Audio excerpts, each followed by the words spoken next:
আসসালামু আলাইকুম। সারা পৃথিবীর অবস্থা বহুত ভয়াবহ। যাদের জ্ঞান আছে তারা অলরেডি টের করতে পেরেছে, আর যারা মূর্খ তারা এখনো বুঝতে পারে না। আর সব কিছু আমার আপনার পাপের ফল। আমরা পাপ করেছি, পাপ করতেছি, আল্লাহ ধরতেছে। আপনার দোয়া কবুল হোক বা না হোক, তবে কিন্তু বদদোয়া কিন্তু কবুল হয়, চিরন্ত সত্য কথা। আমি আজ পর্যন্ত আমার আত্মীয় স্বজন, বন্ধুবান্ধব, সহকর্মী কাউকে একটা জিনিস আমি বুঝে নিতে পারি নাই যে পৃথিবীতে স্থায়ী বলতে কিছু নেই। গায়ের শক্তি বেশি দিন টিকে না, ক্ষমতা শক্তি বেশি দিন টিকে না।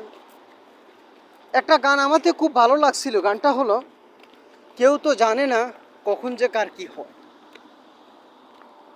মানুষ যদি অসুস্থ সেটা হলো একথা, পাগল, মানসিক রোগী বা যে কোনো রোগের কারণে মানসিক সমস্যা, সেটা হচ্ছে অন্য কথা। কিন্তু অন্যান্য লোকের বেলা আমি বলতেছি, ধৈর্য ধরুন, সবর করুন, সাথে সাথে কোনো অ্যাকশন নেবেন না। আমি দেখলাম আমাদের অনেকেই হাতে সময় আছে, নামাজ পড়লে পড়তে পারে, নামাজ পড়বে না। হাতে সময় আছে, ইচ্ছে করলে অনেক কিছু করতে পারে, করবে না।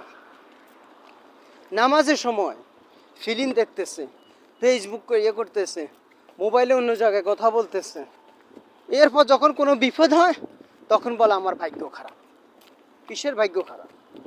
এটা তার নিজের অর্জন করা।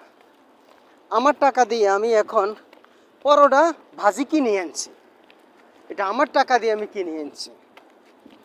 ঠিক এইরকম নামাজ দিয়ে কিনে নিতে হয় নিজের সুখ, নিজের শান্তি, এগুলো কিনে নিতে হয়। আপনার সুখ শান্তি আপনাকে কিনে নিতে হবে, আপনার সুখ শান্তি আপনাকে অর্জন করে নিতে হবে।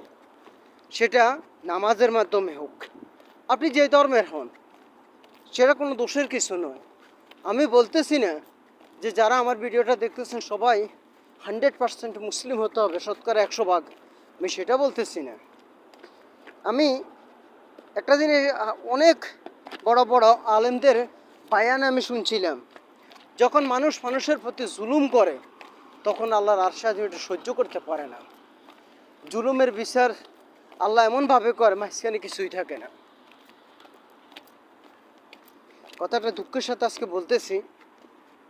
আজকে 1 তারিখ সেপ্টেম্বর মাসের।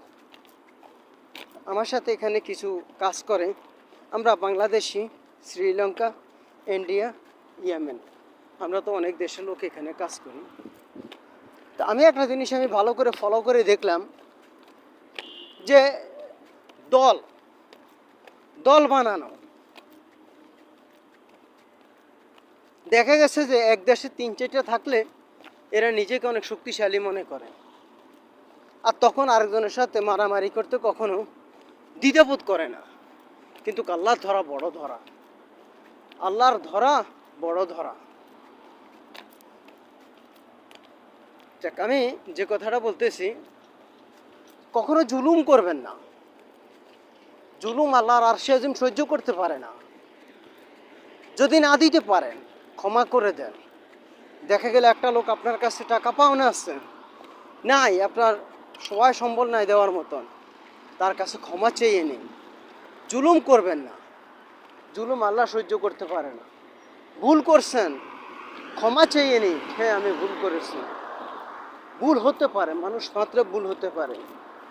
আল্লাহ সবাইকে সঠিক বুঝ দান করুক, আল্লাহর কাছে এটাই দোয়া। আসসালামু আলাইকুম।